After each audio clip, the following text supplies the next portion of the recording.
오늘 말씀의 제목은 우리를 향하신 하나님의 뜻이라는 말씀의 제목으로 은혜 나눠 시간 갖도록 하겠습니다. 누구를 향하신 하나님의 뜻이라고요? 우리를 향하신 하나님의 뜻. 인사를 안 했네요. 한 주간 동안 평안하셨지요? 아멘. 감사합니다. 모처럼 이렇게 앞에 보신 분들도 있고 감사해요. 네, 오늘 본문의 말씀은 굉장히 유명한 말씀이에요. 이 말씀 다 외우고 계실 것 같은데 한번 합독하실까요? 16, 17, 18 짧으니까 뭐라고 되어 있나요? 시작! 항상 기뻐하라. 쉬지 말고 기도하라.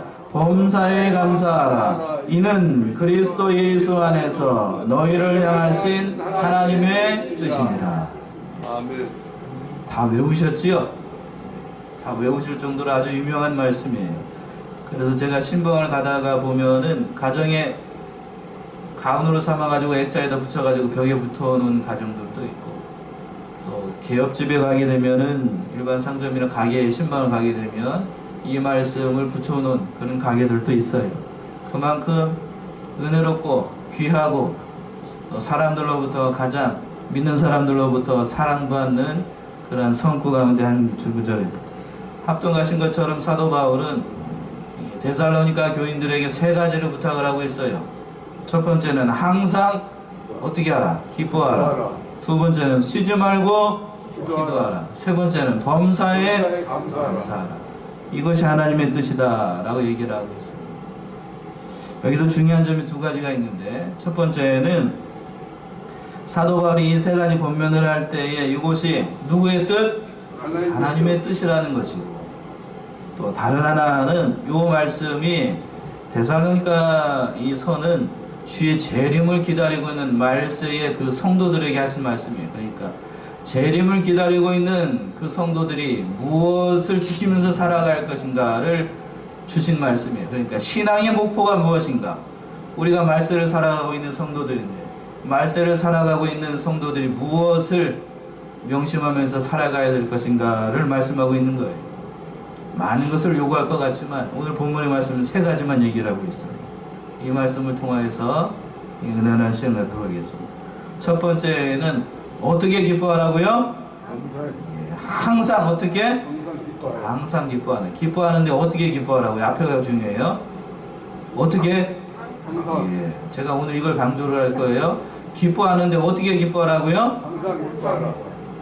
이 말씀에서 이 세 가지 권면 중에서 뒤에 게 중요한 게 아니고 앞에 말이 중요해요. 앞에 말이. 기뻐하는데 어떻게? 항상 기뻐하는 게 좋고요. 항상 기뻐하는. 사도 바울은 첫 번째 권면을 하기를 항상 기뻐하라 라고 얘기하고 있는데, 이 말씀의 1차적인 뜻은 극심한 핍박을 받고 있는 그때 당시에 이 데살로니가 교인들에게 부탁하신 그런 말씀이에요. 그 당시에 데살로니가 교회에는 예수 그리스도를 믿는다는 그 한 가지 이유만을 가지고 많은 핍박 가운데에서 신앙생활을 했던 사람들이 굉장히 신앙생활하기가 쉽지 않았어요.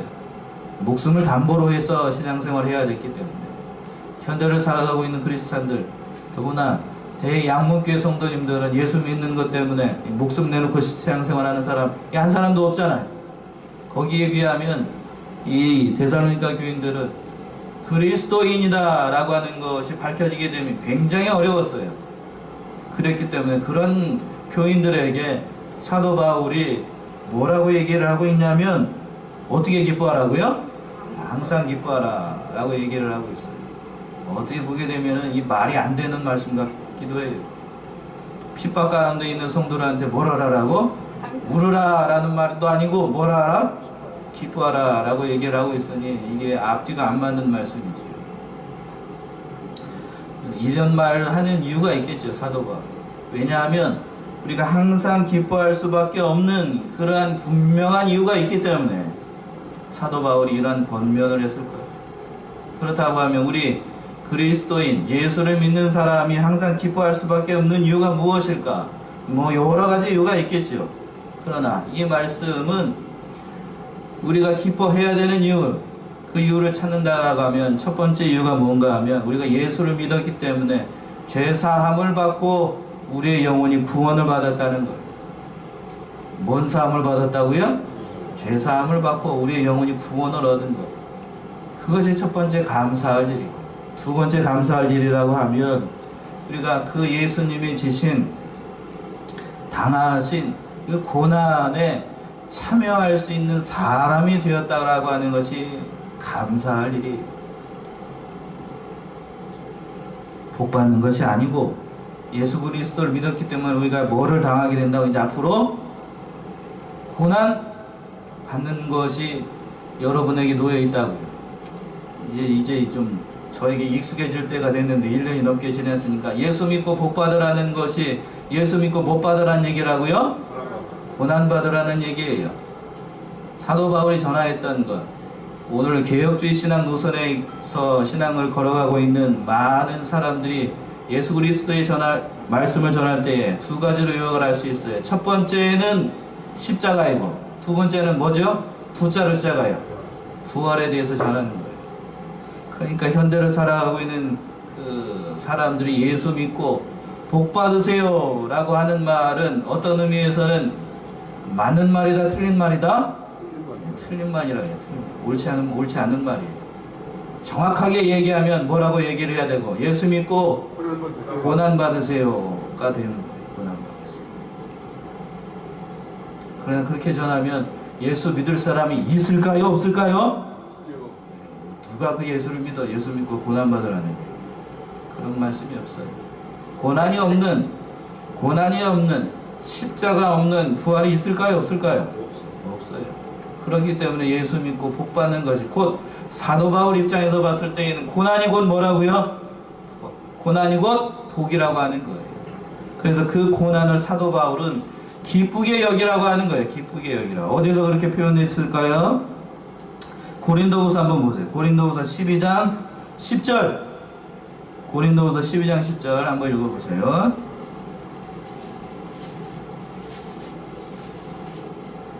(12장 10절) 그러므로 내가 그리스도를 위하여 약한 것들과 능력과 궁핍과 핍박과 곤란을 기뻐하노니 이런 내가 약할 때에 곧 강함이니라. 예, 유명한 말씀이에요. 그러므로 내가 그리스도를 위하여, 자 여기서부터 보세요. 그리스도를 위하여 뭘 기뻐하는가? 강한 걸 기뻐하는가? 약한 걸 기뻐하는가? 첫 번째, 뭘 기뻐한다고요? 약한 것을 기뻐하고, 또 능욕과 궁핍과 핍박과 곤란을 슬퍼하노니? 기뻐하노니. 사도 바울이 기뻐하는 건 이런 것들을 기뻐한다는 거예요. 사도 바울이 예수를 믿었기 때문에 약하게 된 것을 기뻐한다라고요. 예수 그리스도를 위하여서 고난받는 것, 능욕을 당하는 것, 궁핍한 일 가운데 있는 것, 핍박을 받는 것, 곤란한 모든 일을 당하는 것을 사도 바울은 슬퍼한 게 아니로 기뻐한다라고 얘기하고 있는 거예요. 왜냐하면 예수 그리스도를 믿고 난 다음에 얻어지는 그 선물이 곧 고난이고 능욕이고 십자가이기 때문에, 내가 그 십자가를 지면 내 자신이 약해지고, 약해지는 만큼 누가 강하여지기 때문에, 예수 그리스도가 강하여지기 때문에 자신은 그 십자가를 지는 것, 고난을 지는 것을 기쁘게 여긴다라고 얘기하고 있는 거예요. 이 말씀을 그대로 오늘 본문의 말씀에 인용을 하게 된다라고 하면, 사도 바울이 첫 번째 데살로니가 교인들에게 얘기하는 것은, 항상 기뻐하라는 것은 너희가 예수를 믿기 때문에 못 받는 것을 기뻐하라는 걸까요? 고난받는 것을 기뻐하라는 거예요. 고난받는 것. 그렇다라고 하면 이렇게 질문을 할 수 있겠어요. 여러분들은 예수 믿는 것을 항상 기뻐하십니까? 라고 물으면 뭐라고 대답하지요? 아멘이시지요? 이것을 질문을 바꾸어서 질문을 해볼게요. 예수 믿는 것 때문에 항상 고난 받는 것을 기뻐하십니까? 라고 물으면 뭐라고 대답하시겠어요? 아멘 해야 되나요? 노멘 해야 되나요? 아멘이 합니다. 노멘인가요? 사도 바울의 관점에서는 항상 기뻐하는 것이 누구의 고난에 참여했기 때문에, 예수의 고난에 참여했기 때문에 항상 기쁜 거예요. 사도 바울이 이렇게 표현해서 죄송해요. 정신병자가 아닌 다음에는, 정신 이상자가 아닌 다음에는 항상 기뻐하라고 권면하는 이유가 여기 있었어요. 내가 그리스도와 같이 그 십자가를 통하여서 고난받는 백성이 되었다라고 하는 것을 기쁘게 여긴 거예요. 그런 안타까운 사실을 뭔가하게 되면 우리의 믿음의 현실은 항상 기뻐하지 못한다라고 하는 거예요. 왜 그럴까요?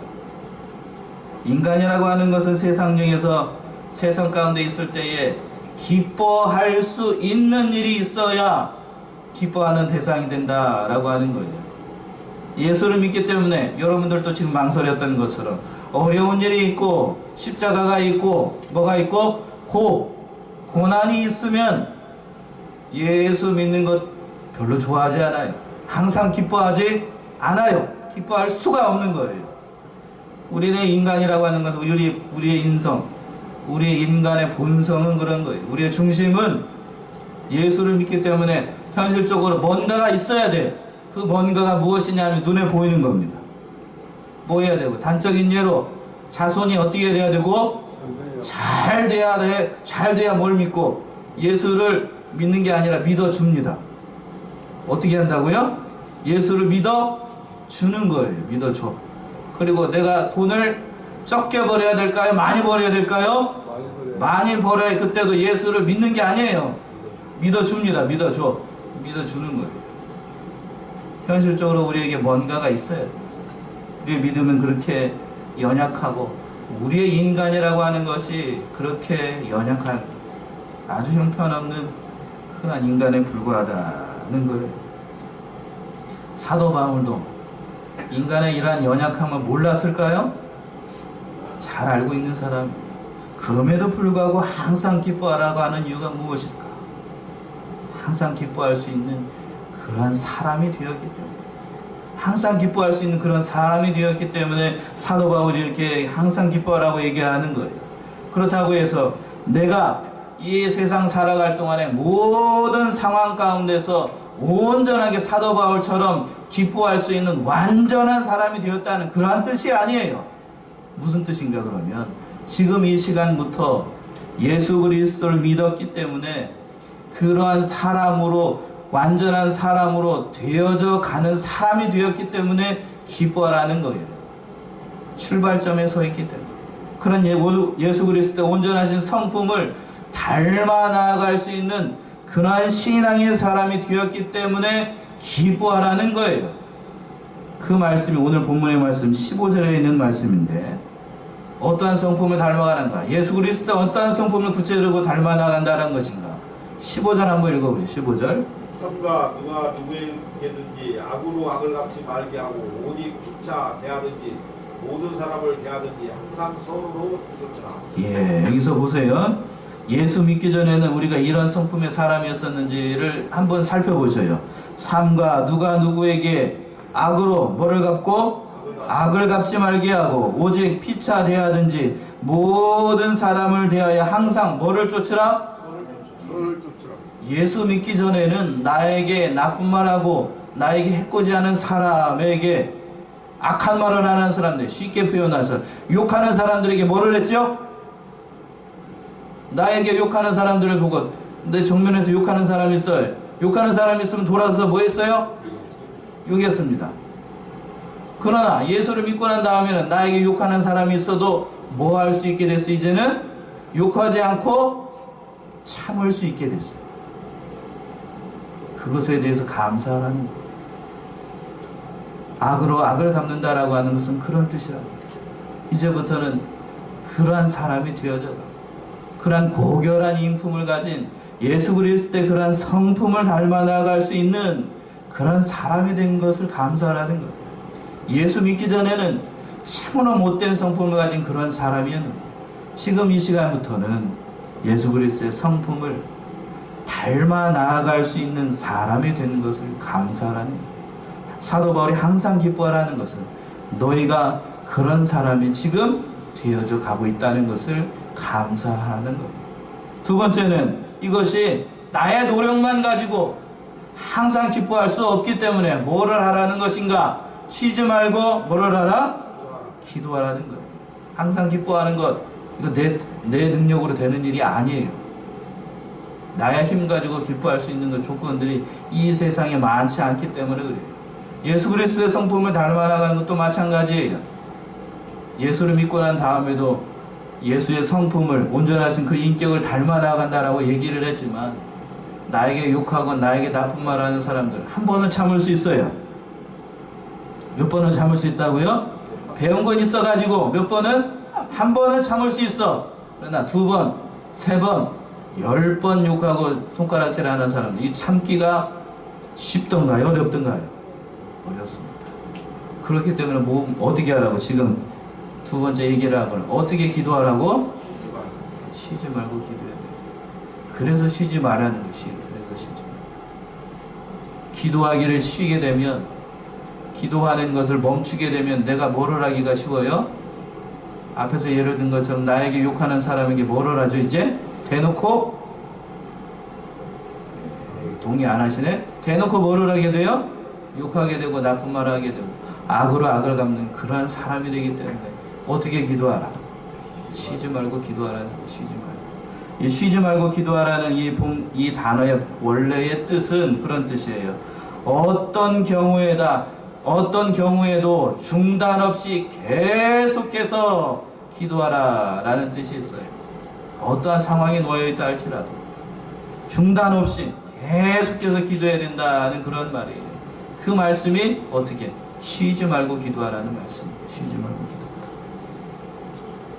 어떤 사람들은 이렇게 해석을 하기도 합니다. 쉬지 말고 기도하라는 말을 이렇게 표현을 하기도 해요. 예를 들어서 설명을 하면 밥을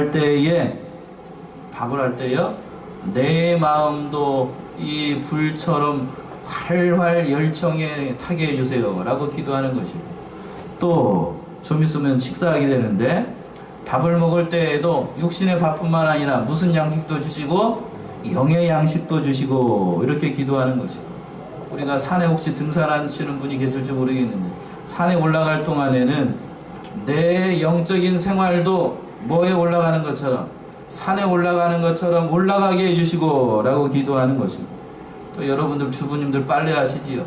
빨래할 때에 내 마음도 어떻게 해달라고? 깨끗하게 이렇게 해달라라고 기도하는 것이 쉬지 말고 기도하는 것이다 라고 얘기하는 사람도 또 있어요. 뭐 전혀 틀린 말이 아니에요. 잘못된 해석이 아니라 그만큼 우리의 일상생활 가운데 무슨 일을 하든지 어떻게 하지 말고 쉬지 말고 기도하라는 그러한 말씀으로 해석한 말씀이에요. 그러나 이 본문의 말씀의 그런 뜻은 뭔가 하면, 참 뜻은 하나님과의 깊은 영적인 교제 가운데 쉼 없이 하나님과 기도하라는 그런 말씀이에요. 그래서 흔히 기도를 사람의 호흡에 비유를 합니다. 호흡에 비유를 해서 사람이 1분 동안 숨을 쉬지 않았어요. 1분이면 너무 짧다. 10분 동안 숨을 쉬지 않았으면 어떻게 되죠? 여기 있는 사람들 살 사람 없어요. 살 사람 없다. 그것처럼 영적인 호흡을, 하나님과의 그런 영적인 호흡인 기도를 쉬게 되면 우리의 영이 어떻게 될까요? 질식사합니다. 질식사예요. 그러니까 쉬지 말고 기도하라는 거예요. 하나님과의 영적인 교제가 끊어지지 않도록 늘 쉬지 않고 항상 기도하고, 내가 하기 싫다고 해서 그 기도를 쉴 수 있는 대상이 아니고 또 멈췄다가 할 수 있는 대상이 아니라 숨 쉬는 것처럼 날마다 쉬지 않고 기도해야 된다라고 얘기하고 있어요. 누가복음 18장 1절에서는 예수님께서 이렇게 기도를 표현을 했습니다. 찾아보시지요. 이제 좀 익숙해질 때도 됐는데 누가복음 18장 1절 한번 읽어보시겠어요? 항상 어떻게 기도하라 라고 되어 있는 거. 남막지 말아야 될 것을 저희에게 비유로 하여. 뭐라고 얘기를 했냐면 앞에서 어떻게 기도하라고요? 여기서는 예수님께서 항상 기도하라고요. 항상. 오늘 본문의 말씀에서는 쉬지 말고 기도하라고 그랬고, 여기서는 항상 기도하라 라고 얘기하고 있어요. 그래서 여기서 주의해야 될 것은 그런 거예요. 교회에 온 사람들은 항상 기도하기를 쉬는 죄를 범하면 될까요? 안 될까요? 이것은 어렵게 얘기를 했다. 기도는 교회에 있는 목사님들만 하는 거지요? 앞에 서 있는 목사님들만 하는 것이 기도인가요? 그렇지 않아요. 평신도들이 더 열심히 시간을 내서 기도하는 것, 그것이 기도라고 하는 거예요. 예배 때에만 그러면 예배 1시간, 이 주일 오전 1시간, 짧은 이 시간 하나님 앞에 잠시 눈 감고 주여 제가 왔습니다. 복을 주시옵소서. 예배에 통하셔 은혜를 받게, 이렇게 기도하는 거, 짧게 기도하는 이게 기도인가요? 그건 아니라는 거 아시잖아요. 그러니까 오늘 본문의 말씀에서 하고 싶은 얘기가 그거예요. 항상 무슨 일을 하든지 어떠한 곳에 있든지 어떠한 상황에 놓여 있든지 쉬지 말고 기도하라는 뜻이 있습니다. 두 번째 뜻은 뭔가 하면 이 기도를 할 때에 자신의 육신의 필요만을 구하는 것이 아니라 하나님의 뜻을 찾아서 기도해야 된다는 뜻이 있어요. 여기서 쉬지 말고 기도하라 라고 되어 있지요. 기도한다는 이 단어의 원어적인 뜻은 뭔가 하면 내 것을 찾는 것이 아니라 누구의 것을 찾아야 되냐면 하나님의 것을 찾아서 구하는 것, 이것을 뭐라고 얘기하냐면 기도다라고 얘기합니다. 잘못 알고 계셨죠? 이때까지 기도는 내가 필요한 걸 구하는 것이 아니고 나를 통하여서 내가 하나님께서 나를 통해서 이루실 것을 구하는 것이 뭐라고요? 그게 기도예요. 기도. 현대를 살아가고 있는 크리스찬들이 하나님 앞에 기도할 때에, 여러분 눈 감고 기도할 때에 뭘 구하는가를 한번 살펴보세요. 내 자손이 어떻게 되고 잘 되고, 내가 하는 모든 일이 다 어떻게 되고 잘 되고, 잘 되는 것만 있어. 뭐 또 그리고 신앙생활 할 때 모든 것이 다 어떻게 되고 잘 되고만 있어요. 잘 되는 게 어떤 건지 모르겠지만 복 받고 잘 되고 건강하고 다 잘 되는 것만 있어요. 그러나 앞에서 사도 바울이 고린도후서 12장에서 얘기한 것처럼 사도 바울은 예수를 믿기 때문에 잘 되는 걸 기뻐했어요? 안 되는 걸 기뻐했어요? 예? 잘 되는 걸 기뻐했더라? 안 되는 걸 기뻐했더라? 안 되는 걸 기뻐했어. 안 돼야 누구를 찾죠? 하나님을 찾아요. 예, 부패한 인간의 본성을 가지고 우리는 내가 기도한 대로, 내가 원하는 대로 이 모든 것이 잘 되기만 했었다 그러면 여기 앉아있을 사람 한 사람도 없어요. 저를 포함해서. 잘 되기만 했으면 앉아있을 사람 없어요. 그러니까 항상 기도할 때 명심해야 될 것은 내 것만 구하지 말고 누구 거를 구하라? 하나님의 것을 구하라 라는 뜻이에요. 마지막으로 세 번째는 범사에 감사하라 라고 되어 있어요. 뭐에 감사하라고요? 범사에 감사하라. 사도 바울이 마지막으로 부탁하는 것은 모든 범사에 감사하라는 거예요. 이 범사는 무릎 범자인데 이 본문의 말씀의 뜻은 그래요. 모든 상황 가운데서 모든 시간 동안에 감사하라는 뜻이에요. 그러면 여기서 얘기하고 있는 것은 사도 바울이 말하는 범사라고 하는 것은 이미 다 아셨겠지요. 나에게 유리한 경우에만, 내가 잘 됐을 때에만 하나님께 감사하는 거죠. 내가 잘 되지 않았을 때, 내가 궁핍한 가운데 있을 때, 사도 바울이 고백한 것처럼 내가 어려운 일을 만났을 때에, 내 몸이 병들었을 때에, 내가 위급한 상황을 만났을 때에, 그러한 모든 상황을 어떠한 곳에 있든지 감사하라는 그런 말씀이에요. 그러면 다시 물어볼게요. 이 모든 상황 가운데서 여러분은 진짜로 감사하신가요? 저부터 말씀을 드리면 저도 어려워요. 저도 어렵다고. 육신적으로 힘들고 괴로운 일을 만나고 경제적으로 어려운 일을 만나게 되면 감사하기가 여간한 믿음을 가지고는 쉽지 않아요. 어떻게 하면 그러면 감사할 수 있는가? 두 가지만 말씀을 드리면, 첫 번째는 욕심을 버려야 됩니다. 뭘 버려요? 욕심을 버려야 돼요. 욕심. 사람의 욕심이라고 하는 거는 땅보다 더 두껍습니다. 그래서 다른 사람이 나보다 잘 되게 되면 배가 아파요. 오죽했으면 우리말 속담에도 이런 말이 있지요. 사촌이 땅을 사면 어디가 아파요? 배가 아픕니다. 사촌이 땅 사면 좋은 일이에요? 나쁜 일이에요? 좋은 일인데 우리는 그걸 보고 뭐가 아파? 배가 아파요. 그게 인간의 본성이라고 하는 거예요. 어쩔 수가 없어요, 인간은. 이 예를 들으니까 좀 가슴이 안 와닿나요?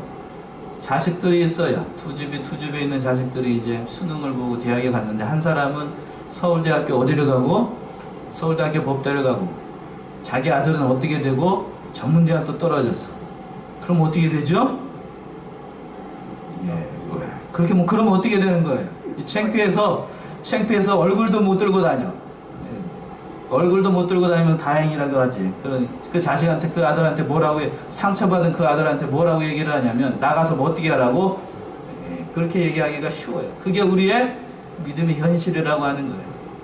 그러나 그 아들이라고 마음이 편하겠어요. 그 모든 인간적인 것, 그 불평, 그 욕심, 자식에 대한 욕심, 그런 것들 다 버려야 하나님 앞에 감사할 수 있다는 거예요. 성경 말씀에도 그랬어요. 욕심이 잉태하면 뭐를 낳고? 죄를 낳고, 죄가 장성하면 뭐를 낳아요? 사망을 낳는다라는 그런 말씀이 있어요. 그것처럼 이 세상 것들로 인하여서 내가 가지고 있는 그런 욕심을 버려야 하나님 앞에 감사할 수 있다는 거예요. 두 번째는 하나님에 대해서 깊이 알아야 돼요. 누구에 대해서 깊이 알아야 된다고요? 하나님에 대해서 깊이 알아야 돼요. 하나님이 어떠한 분이신가를 깊이 깨달아야 됩니다. 범사에 감사할 수 있는 비결이 그거예요. 첫 번째는 욕심을 버리고 그리고 하나님을 알아야 됩니다. 하나님. 여기서 안다는 것은 단순히 머리로만 안다는 걸까요? 아니면 영적으로 깊은 앞에서 얘기했던 것처럼 기도 가운데 만난 그 하나님을 알아야 된다는 걸까요? 어떤 걸까요? 머리로만 아는 거? 아니에요. 우리의 기도로 만난 그 하나님을 알아야 된다라고 하는 거예요. 출애굽하고 난 다음에 이스라엘 백성들이 40년 동안 광야에서 방황했던 이유가 뭔가 하면 그 백성들이 하나님을 몰랐기 때문에 여러 가지로도 얘기를 하지만 하나님을 알지 못했기 때문에 누구를 알지 못했어요? 하나님을 알지 못했어요. 눈을 들면은 낮에는 뭔 기둥이 보여요? 구름으로 만든 구름 기둥이 보여요. 밤에는 고개를 들면 뭐가 보이고 불기둥이 보여요. 하나님의 임재가 눈 앞에 있어요. 눈 앞에 있는데도 뭘 봐요? 하나님이 함께 하심을 몰라. 하나님을 알지를 못해요. 자기들 눈앞에서 홍해가 갈라지는 걸 봤어요. 갈라지는 걸 봤음에도 하나님을 알지를 못해. 그러면서 배가 고프니까 밥을 주세요. 그러니까 만나를 줬어요. 만나를 줬더니 뭐라고 그래요? 고기가 먹고 싶어요. 그래서 고기를 줬어요. 그랬더니 뭐를 섬기는가? 신의 산에 와서 뭘 섬겨요? 금송아지를 만들어 놓고 금송아지를 섬깁니다. 그러면서 또 어디로 돌아가자 그래요? 조금만 이상한 짓 하면 어디로 돌아가자? 애굽으로 돌아가자. 그것이 이스라엘 백성이에요. 하나님께서 그 엄청난 대가를 지불하시고 광야로 인도해서 가나안 땅으로 들어가게 하는 그 뜻은 알지 못하고 하나님에 대해서 알지 못하기 때문에 이 백성들이 이렇게 원망을 하는 거예요. 우리가 하나님에 대해서 바로 알아야 돼요. 하나님께서 이 모든 상황을 어려움들과 궁핍들을 지으신 이유가 무엇인가를 깊이 깨달아야 곧 하나님에 대해서 알아야 우리가 범사에 감사할 수 있는 거예요. 로마서 8장 28절에서는 이렇게 얘기를 했습니다. 모든 것이 협력하여서 선을 이룬다 라고 말씀하고 있는데 마지막으로 한 절만 찾아보죠. 로마서 8장 28절 우리가 알거니와 하나님을 사랑하는 자 곧 그 뜻대로 부르심을 입은 자들에게는 모든 것이 협력하여 선을 이루는 자. 예, 다시 한번 보세요. 이 굉장히 중요한 말씀이죠.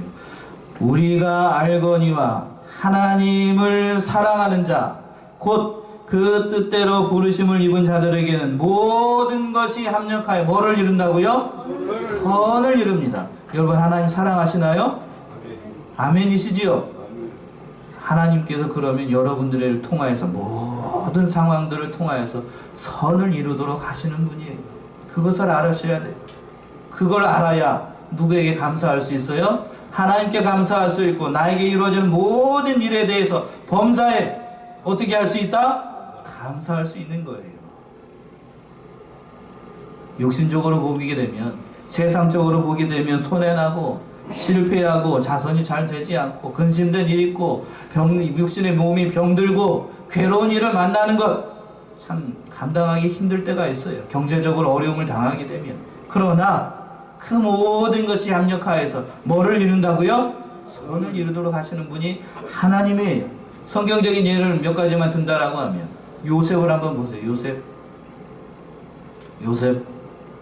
형들이 시기해 가지고 애굽의 종으로 팔아버립니다. 그걸로 모자라 가지고 누명을 쓰고 어디에 가게 돼요? 이제 감옥에 가게 돼요. 그 모든 것을 놓고만 보게 되면, 육신적으로만 보게 되면 요셉같이 불쌍한 인생 없어요. 그렇죠?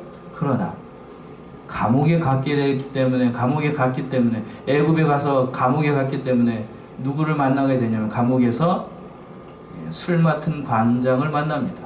그래서 꿈을 해몽을 해요.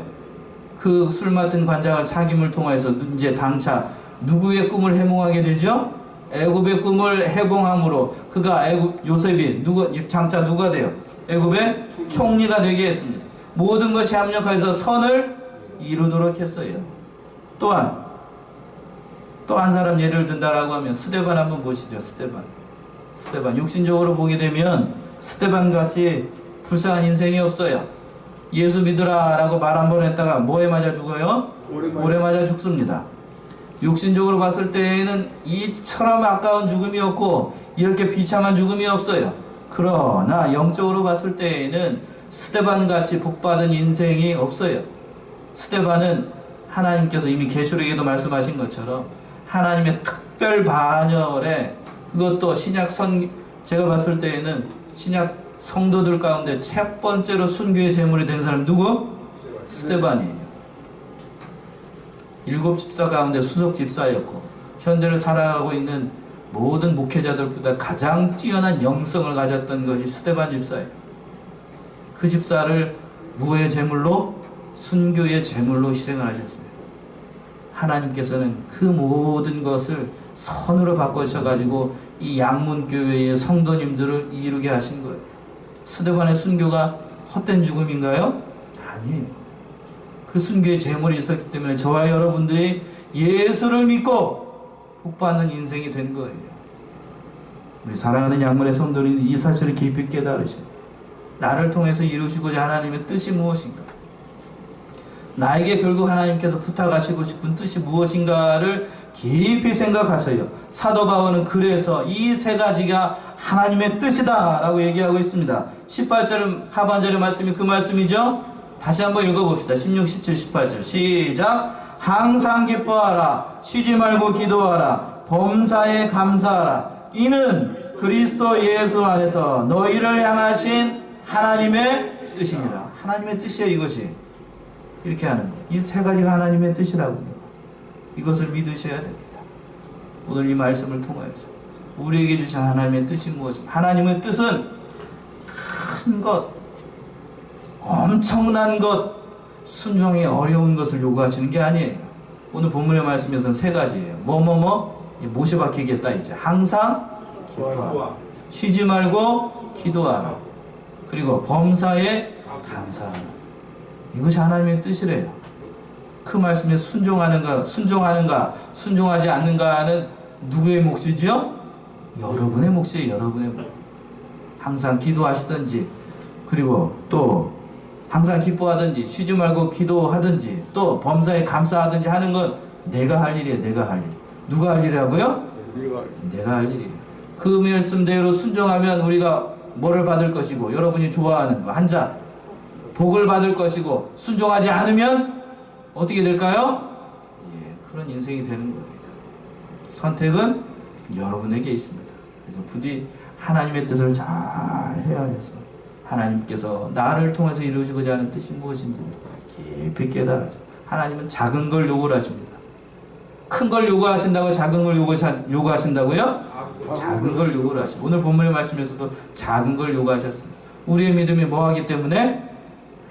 크기 때문에? 작기 때문에 작은 걸 요구를 하십니다. 스데반과 같이 큰 사람, 그리고 사도 바울과 같이 큰 사람은 어떤 걸 요구를 하시고 큰 걸 요구를 하시지만, 저처럼 믿음이 형편없는 사람은 조그마한 것을 요구를 하십니다.